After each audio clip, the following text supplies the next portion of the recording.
Hey guys, welcome to my channel. Sabi ko, i-breakdown ko yung gun collection ko. So, mag-start tayo sa revolver. Medyo natagal na kasi hinanap ko. Parang may kulang pa dito eh. So, pero ito, kompleto. So, bago tayo mag-start, lahat ng barrel makita nyo na safety check na prior to filming. Hindi natin pwede safety check isa-isa sa video. Tatagal tayo. Plus, know the laws kung nasaan kayo. Yung batas, alamin nyo yung batas kung nasaan kayo. Okay? So, wag nyo isipin na yung batas sa Pilipinas, batas sa buong mundo. Okay? Ganun lang yon. Having said that, kung nasaan man ako, allowed po ito and lahat po to legal. So, kanina naisip ko, baka nagtataka kayo kung legal yan. Ano yung illegal? So, syempre, may mga bagay pa rin na illegal dito. Like, full auto, bawal. And gano'n yung mga barrel restriction, mga gano'n. Tsaka yung... hindi ko alam, i-research na lang. Pero mag-start tayo. Bago tayo mag-start, magpapasalamat ako sa kaibigan natin, subscriber ko from California, lumipat sa Texas. Binigyan niya ako ng bala. Ito, may case pa. Zombie ammo can. Okay, may case pa. Binigyan niya ako ng bala. Kaya tuloy, natutokso ako. Sabi ko, ano ba, kailangan ko ba bumili ng 357? Kasi binigyan niya ako ng mga 357, tapos naka-speed loader pa, oh. Sabi ko, sayang naman to. Kasi dati daw meron siyang Ruger GP100, binenta niya na, hindi niya na to gagamitin. And pasalamat naman ako, siyempre, very thankful, blessing. Kasi yan, I will never say no pag may binigay kayo sa akin, no. And sa Amerika pala, binigyan niya pa rin ako na separate na lang video, mga shotgun shells. Ito, gusto ko magkaroon ng ganitong shotgun shell eh. Kasi mahal to eh, specialized back shots. Yan, ganda eh, see-through, yung kita mo yung yung loob. Tapos maliban doon sa mga naka-speed loader, meron pa mga naka-box. Yan. 357. Apwang 357. Ano pa dito? Ayun na pala yun. Anyway, so yan, shout out kay JR. Thank you. Okay, simulan na natin. So, bago tayo mag-start, guess, ilan ba ang revolver sa collection ko? Revolvers. Pero this time, sa presentation, so at the end of the video, syempre, mabibilang nyo na ako ilan. Sasama na rin natin yung mga, yung single shot na pistol. Kasi hindi naman siya semi-auto eh. So, sama na rin natin. Tapos, pero syempre, yung bilang lang ng revolver, no? Ano pa ba isasama ko? Single shot. Tsaka Derringers. Mga Derringers. So tara, diretso na to para wala na tong edit. Kailangan niyo si Aling Edit.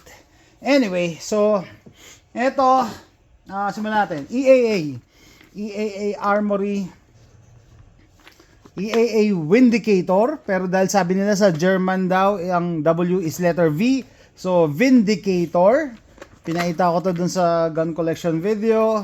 Mag 357. Ayan. So, ang maganda pagka meron kayong 357 na barrel, dual ammo siya. Pwede ka gumamit ng 38 special na mas mahina ng konti at 357 talaga. Ang 357 guys, pag hindi pa kayo nakakaputok, alam mo, malakas siya. Boom! May power talaga eh. Meron talaga siyang power. Ayan no. I don't know kung ilang taon na sa akin to pero mukha pa rin bago. No? Ang tawag sa ganitong finish ay nickel plated. So, 6 rounds. Hindi ko alam kung pwede yung GP100. Tingnan natin. Siguro sabihin niyo, pag ako umahawak ng barrel, hindi ako humahawak ng bala. Hindi pwede. Hindi sukat. So, yan siya. So, first gun natin, EAA Vindicator. May extra ako mga bala dito sa case. Maliit lang yung case. Vindicator 357. Okay, anong next natin? Sige, sama na natin to. Pinakita ko na rin to. Smith & Wesson Model 10. Ito yung 10-7. Makikita nyo yung model niya dito na nakatago. Dito yan, kung meron kayong mga revolvers usually dito. Yan. 10-7. Tama ba? Gamit tayo ng salamin. Kasi talagang maliit naman ang pagkakasulat yan eh. Yan, nakalagay. 10-7. Kailangan natin ma-distinguish yan eh. So, pencil type yung barrel, ibig sabihin paliit. And ganitong condition, may rust dito eh, kaya nilinis ko talaga, kinaskas ko. I-re-reblo ko na lang to. Pilta ko na yung grip niya, no? Mas old school tong grip, kaso ang dami ng tama eh. Pero maganda kasi meron siyang logo ng Smith & Wesson. Kaya I'm still keeping this. Titingnan ko pa kung paano ko siya maayos. No? So 10-7, second gun. So 2 na. So 38 special yan ha, 38 special. So ang tanong, what is so special about the 38 special? Kung hindi kayo pamilya, marami nagsasabi ng mga 38 special owners, no? It's the perfect round daw. 38 special. Hindi gaano malakas, hindi gaano mahina, which is I think I will agree. Eto, another MMP, military and police, original kasi na military and police na pistols ang ginamit nila yung Smith & Wesson Model 10. So ito naman bull barrel, ganda nito, no? Bull barrel, pwede to pang home defense, pero keep in mind, pag revolver ang napili nyo, either home defense or pang carry, limited ang rounds nyo. Ito, buti nga to 6 rounds eh. Yung ibang barrel 5 rounds mamaya. Ibang revolvers 5 rounds. So ito 10-8. Model 10-8 and meron akong speed loader eh.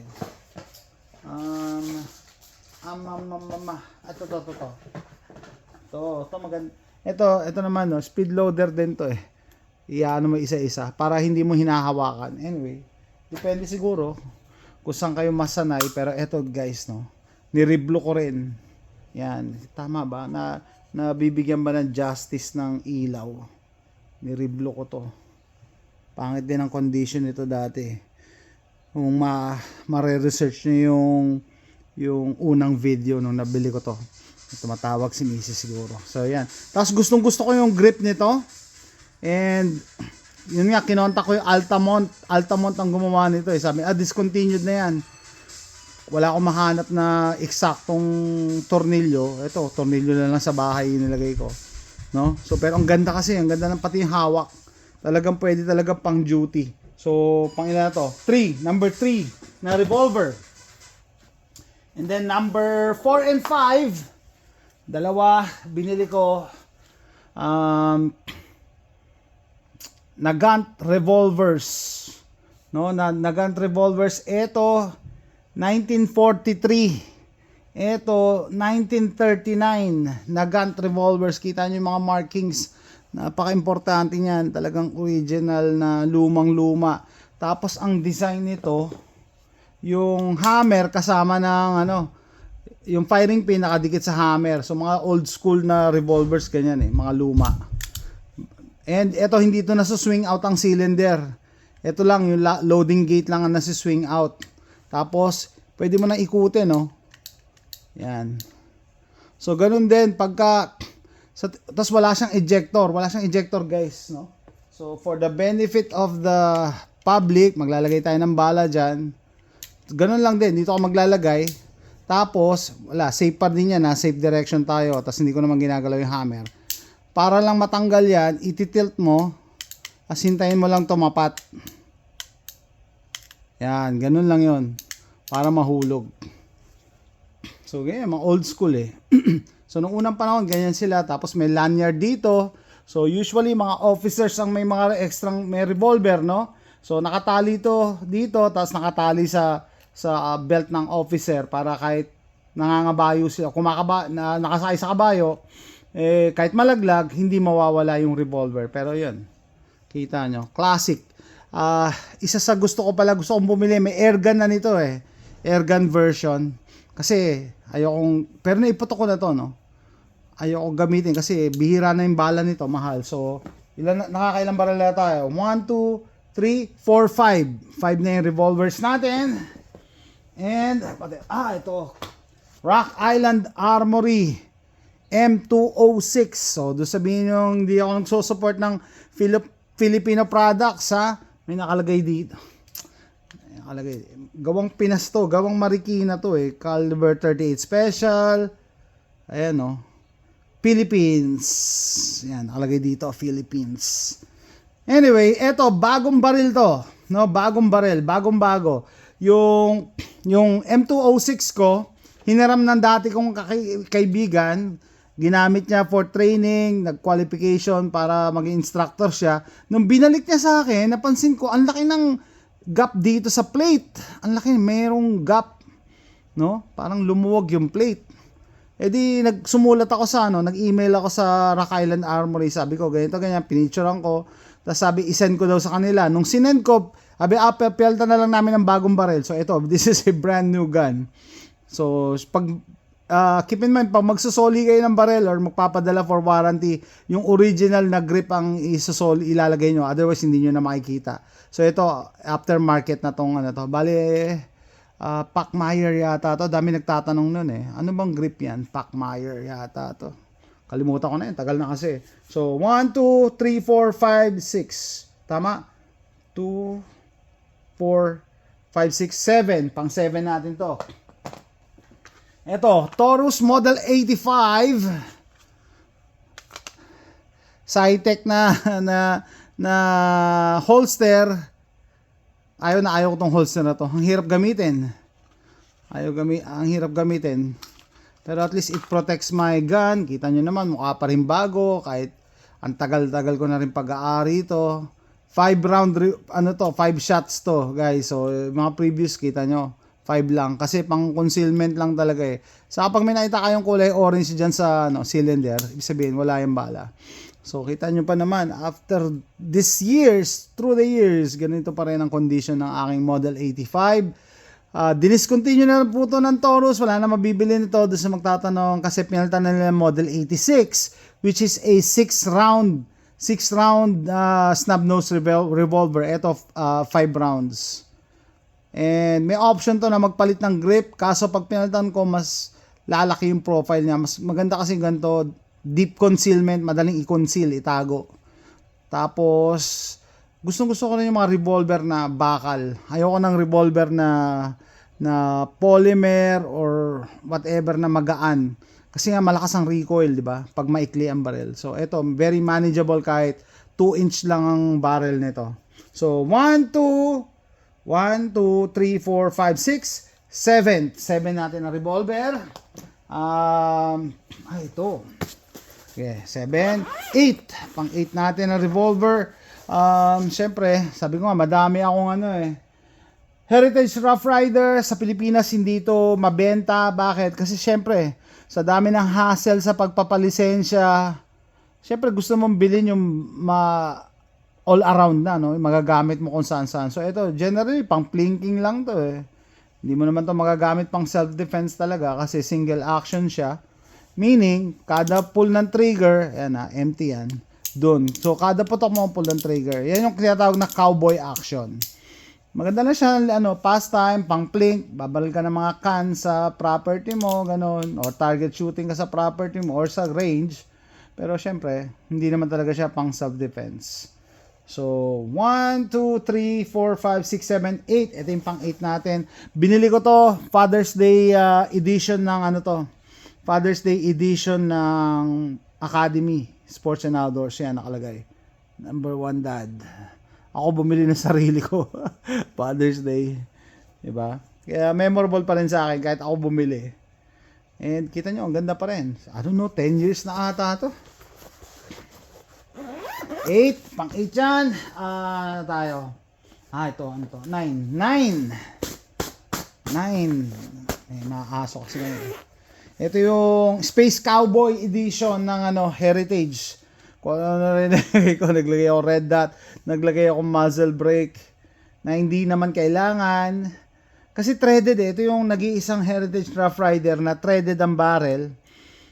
Dami nagre-reklamo na gun tubers na bakit threaded yan? Hindi naman pwedeng lagyan ng suppressor kasi revolver. By the way, nakalimutan ko ito pala nag-iisang revolver na pwedeng lagyan ng suppressor. Pwedeng lagyan to ng suppressor pagka tinred mo yung barrel. Bakit? Kasi yung cylinder lumalapit at nagko-close in dun sa gap pagka kakalabitin mo yung trigger. Lalapit yan. Ayan lumalapit siya. Tapos yung bala niya nakapapaloob nakapaloob. Parang hindi pa tuli. Para talagang selyado. Yan lang ang ano, ang naka on record na pwedeng lagyan ng ano ng suppressor. Pero eto, Space Cowboy, wala lang. Excited na excited ako kasi wow, ito yung gusto ko, revolver na merong rail sa ibabaw. And then it turned out nung ginamit ko na ay hindi pala maganda. Bakit? Kasi masyadong mataas yung bore over sight. Mataas na masyado yung sight. So mas maganda na naka-open sight ka lang dito. Anyway, yun silip ko pa naman din siya dito. No, so mas maganda ginagamit ko na open sight kaysa ito.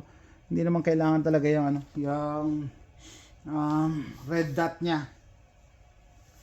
Okay? Dire-diretso yun nga natin. Mamaya na natin bilangin. And next, ito. Ito ba yung nakakita ko kanina? Yes, ito isa na namang prize possession. Discontinued na to. Taurus. Ganda ng profile niya, oh. Para siyang Smith & Wesson. Ganda ng profile, eh. May pinagkopyahan to, eh. Ayan, oh. Model 82. Taurus Model 82. Okay? Ginagamit daw to ng mga pulis sa Brazil nung unang panahon. And kita nyo, ganda pa rin ang finish. No? 6 shots. Maganda yung metal na ginamit. Maganda yung finish. Kahit papaano, maganda pa rin yung grip niya. Model 82. Ang nakapanghinayang lang nga kasi 38 special lang siya. Sana naging 357 na. No? Yan. Okay, next. Yan, tumatawag na. Ito pang heritage. Ito, dinidisplay ko lang to dito sa Salas, eh. Okay? Heritage na bago nila to. Ito yung bagong edition nila, yung mga nickel plated na heritage Rough Rider. Pwede talaga i-display, pwede ka maglagay ng mga extra cylinder, no? Single action design. Attract talaga ako sa siguro may depression, attract ako sa mga shiny stuff. Kung na-attract kayo sa mga makikintab na bagay, para kasi ang ganda pag makintab, di ba? Hindi ko pa to nagagamit. Tapos tingnan nyo yung grip niya, ginaya sa real, I don't know, hindi naman siguro real wood to kasi mahal pag real wood, pero dark wood ang design, brand new. So binili ko tong case na to separate, pero pwede ka maglagay isa, dalawa, ito meron pang spot para extra case. Okay, pang display. So one of these days gagamitin ko din yan, puputok ko. And ito, may kasama tong case, lockable case, North American Arms. Ito yung 22LR. Dalawa ang North American Arms na revolvers. Bakit dalawa? Dalawang caliber. Gusto ko kasing makompare, eh. Ito yung 22LR. So ito yung pinakamaliit na revolver sa collection ko. Single action. Yan. Kada putok, pupul mo yung hammer down. Okay? Ang liit. Pinatry ko to sa miss ko. Takot na takot siya, eh. Kasi baka sobrang liit, baka mabaril mo yung sarili mo. Para ba napaparanoid ka. So yan yung 22LR. At ito naman yung 22 Magnum. 22 Magnum. So pag bumili ka ng North American Arms, kasama na tong lockable case. No? Sabi ni miss ko, hindi maganda yung ginawa mo. Mas maganda daw yung dati, yung old school na grip. Dito yan, eh. Yan. Ito yung old school na grip. Okay? So, ito kasi parang transformer nga, eh. Pag kikerry mo, eh. I-carry mo siya, naka-fold. Pero pag ganyan, meron ka talaga mahahawakan.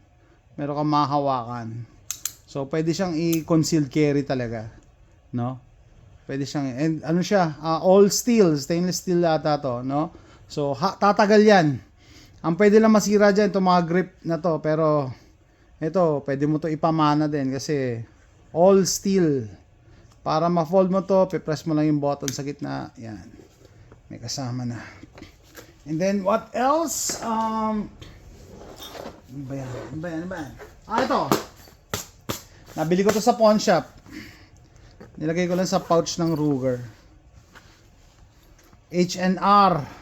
Harrington and Richardson. Sarado na yung kumpanya na yan, no? Parang nire-revive na lang nila ngayon. Revolver, 22LR. na gumagana pa rin, no? Mura ko lang to nabili. Tapos, yun nga, no,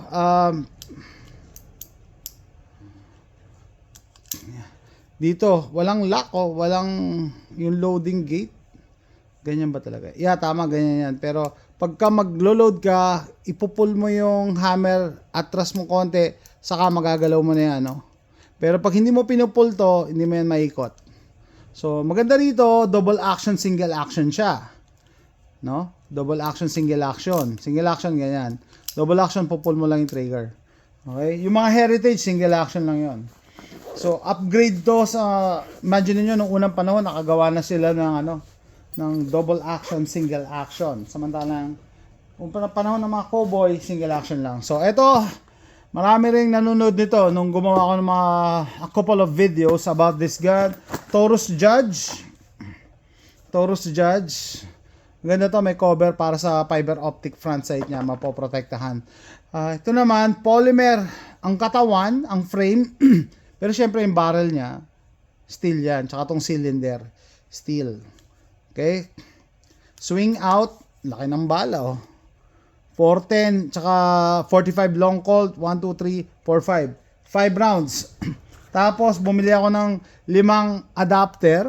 Bawal sa Pilipinas to. Pwede akong pumutok ng 380. 380, imagine nyo. Kung nalalakasan ka sa 45 tsaka 45 long colt. 45 long colt tsaka 410 pala. Pwede akong pumutok ng 380. Diba? Wala naman akong problema. Para pag gusto ko lang mag-plinking, hindi ko kailangan ng mahal na bala or hindi ko kailangan ng ganun kalakas na bala, edi may option ako to use the conversion kit. O dun sa magtatanong, bawal to sa Pilipinas kasi lahat ng halos lahat ng parte ng barel lisensyado dapat, ultimo yung barrel. Tapos hindi kayo allowed by law na magpalit-palit ng caliber. Bakit? Kasi binabalistik daw yan eh. Hindi ko nga alam talaga anong purpose. Kala nyo, yung parang mga CSI. No? Parang yung sa mga TV series na CSI. Kala mahuhuli kayo pag ginamit yung ballistics. Ang tanong, pagka ginamit yung barrel at itinapon yung barrel, anong mangyayari sa ballistics na yan? Wala rin silbi yan. Unless ma-retrieve nyo yung barrel. Anyway, so Taurus yan. Tapos eto naman, Diamondback. Gustong-gusto ni AJ. Teka, balik ko pala to. Saitak ah. Hindi maganda yung brand na yan. Made in China yan eh. Hindi maganda. Ang hirap gamitin. Ang hirap dukutin. So, Diamondback. Bago lang to. Single action, double action na revolver. Gustong-gusto to ni AJ. No? Hinintay ko mag-sale. 1 year after, sinale nila to. Yan, sidekick 22 caliber. Ganda ng grip, cowboy action, pero at least ito, swing out na. Hindi katulad ng Heritage Rough Rider na tawag dito. Ayan, swing out, pupul mo lang pa atras. So, atos madami pa siyang rounds. 1, 2, 3, 4, 5, 6, 7, 8, 9 rounds. As compared sa Heritage Rough Rider na 6 rounds. Pero may 9 rounds din ng Heritage. Mahirap lang hanapin. Tsaka mas mahal. At mas maganda pa yung kulay nito. And 22LR. Ito po ang 22LR. Uulitin ko. Yung sa napanood ko nagvi-video. Narinig daw niya yung 22LR nakakakiliti daw. Hindi po totoo yun. Pwede kayo mategi. Pagka sa 22LR. Delikado po yan. Hindi po yan laruan. Sabi, balita ko nakakiliti lang ang 22LR. Hindi totoo yun. So, ito yung 22 Magnum. Mas malakas. Okay? So, yan siya. Hindi totoo na Diamondback. Yan. Usually, nagbibigay talaga sila ng sticker. Hindi totoo na nakakakiliti lang ang 22LR. It's a irresponsible way presenting a gun. Tapos another batch ng ng Heritage. Ilan to? 1, 2, 3, 4, 5, 6 na Heritage. Iba-iba yan. Sabi nung dealer ko, di ba pumili ka na last week niyan? Sabi ko, hindi, iba to. Sabi ko sa kanya, iba to. Ito 3 inch version to ng Barkeep. Yung Heritage, hindi ko pa pala ito napuputok oh. Heritage Barkeep. Wala siyang ejector. Wala kang ejector. Tapos ito yung 3 inch version. Sabi ko, okay, sale. Ganda. Imitation wood. Maganda kasi. Pero sa mga Barkeep, mas gusto ko yung 2 inch. So, ito yung isa. Brand new pa yan. May kasama yan na rod. Hindi ko pala napakita ko. Sabi niya, paano mo i-eject? Ayan, meron kasama. Tutulak mo yung mga spent shell casing. Spent casing.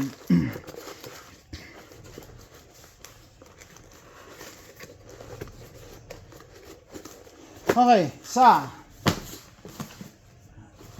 dito na nga lang. Pangalawang Barkeep.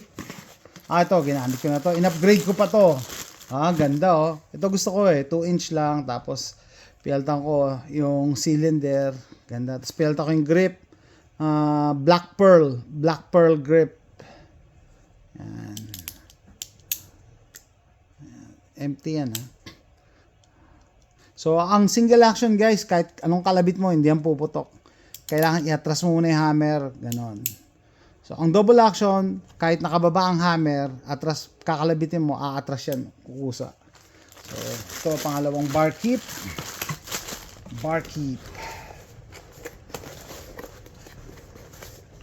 Ito, may sinauna pa akong kita nyo, iba pa yung box ng Heritage, nagpalit sila Ito naman yata yung bird's head grip. Yes, bird's head grip Pinakamaliit nila na may ejector. Ano ibig sabihin may ejector? Pag naubos na yung shell, yung casing, gamitin mo lang to, aatras mo isa-isa yan. Yan. Tutulak mo isa-isa yung, ganyan ang unang panahon Tutulak isa-isa. Bluetooth disconnect. So ito, kita nyo, in-upgrade ko na rin yung grip niya. Kit din kasi Ganda Ganda. Actually, pwede mo itong i-concealed carry kung wala talaga. 'Di ba? Kasi meron naman siya option for 22 Magnum. Tapos, ito, another Heritage Barkeep. Bibilisan na natin, In-upgrade ko rin. Wow. Gold cylinder. Tapos, kita nyo yung grip. Hindi pala Barkeep. Heritage Rough Rider lang na 4.5. Pinakagusto ko ng size 4.5 inch. Parang napaka-balance. Yung 6.5 masyado na mahaba. At ito, price possession ko din to sa Heritage lineup kasi discontinued na to, guys. Ito ay 17 HMR. So, ibig sabihin, pointed bullet, rifle round ang pinuputok nito. 17 HMR. Yan, safe. By the way, kung di nyo alam, Heritage Rough Rider lang ang nakita ko na revolver na may safety. Yan, naka-safe yan. Yan ng fire. Okay? So, 17 HMR na revolver. Nakita na ba kayong gano'n? So, yan. Kaya, proud ako. Nakita ko lang yan sa pawn shop. And binili ko na. Wala na. And last na Heritage Rough Rider Barkeep. Isa tong kit na ganyan. May kasamang cedar box. Actually, pang regalo to Yan. Kita nyo, merong shot glass. 2. At saka, lalagyan ng alak. Yan. Barkeep. Tapos, may barrel. So, ano yung sinasabi na, guns and alcohol don't mix. Brand new to, hindi ko pa ito nagagamit. And, andito yung pang-eject niya ng round. So, yan guys.